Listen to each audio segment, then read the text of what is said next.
Ngiyabingelela bamphostoli noma impostoli sibande ney'ngceku zenkosi ney'ngcekukati nabomake labakhona bobaba labakhona basha Sunday School babingelela ngegama elihle elingihlabelelisayo igama likaJesu amen. Ayibo liyangihlabelelisa leli gama ngalibiza ngiphansi kwemoto bangcwele ngizobonga uNkulunkulu ngisho ukuthi ngihlala indawo embili eThekwini kwesikhathi eMtuba so ngangiseThekwini mangiseThekwini ngihamba ngishumayela emakliniki ngelinye ilanga ekuseni ke ngithi ngiyawela mase ngifuna ukuthi sengiwela umgwaco ngizongena ekliniki vele ngishayiswe imoto kangcwele angikubonanga lomningi okwentekako kodwa ngabona sengibona ubumnyama buza uma ngibona lobu bumnyama buza bese ngithi Nkosi Jesu ungamshiyi phambi kwabo ngisho nje kanje uvele bumnyama bukhweshe uvele bumnyama busuke ngaleso sikhathi ngivuleka amehlo ngibona hawu icathlona ziya konke kulapha ikhwama ilapha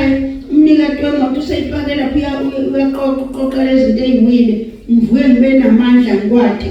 ngaqe ngiphumele ku-pavement uma ngiphumela ku-pavement atatazele ngoba vele bese ngisekliniki athi ufuna ungena esekliniki ngcono ngihambise esibhedlela nembala-ke angithatha ngihambise emshiyeni ukuthi bafuna ukugxilonga ukuthi akukhona ithambo lephukileyo ngangishayeke nje kakhulu lapha ngiqola ngangishayeke endaweni enje mase sifike emshiyeni bangihlole bathani ithambo lephukile kodwa ekugcineni bakhombe la esandleni la kulomonwela bethi ngathi khona elikrekhile ithambo la bakubhandishe nje kabili kanti angathi nje mina izitha zevangeli mina ngibazi ko-Facebook kodwa ngeva sengiva ngengane yami ekhashana isithi ingane sibona ko-Facebook ukuthi lo gogo lo shumela useshayiswe imoto kule mshiyeni manje hayi ngithike mina hawu sokubona sememezela indaba ey'ngane anyway uma bengixilonga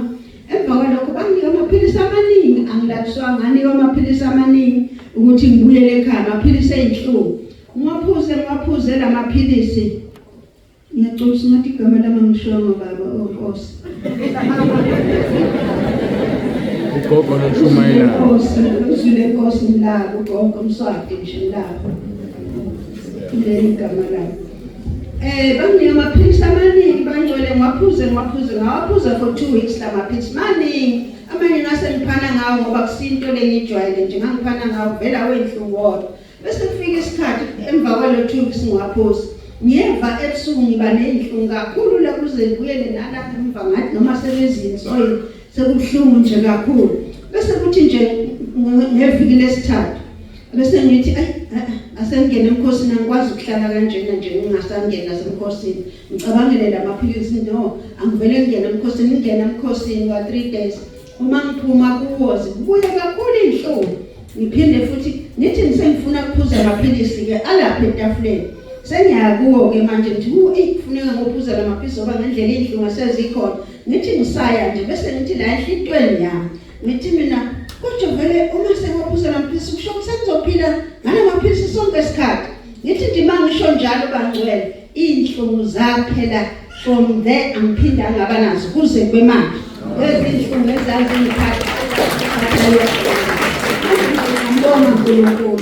ngiyambonga uNkulunkulu ngomsa wakhe lomkhulu ngokuthi athi uJobe 5 verse 15 wakhona athi usindisa labeswele emlonyeni wokufa abakhulule ezidladleni zamabhubesi nami ke wangikhulula ngaphansi kwamathaya emoto uJesu Kristu inkosi amen.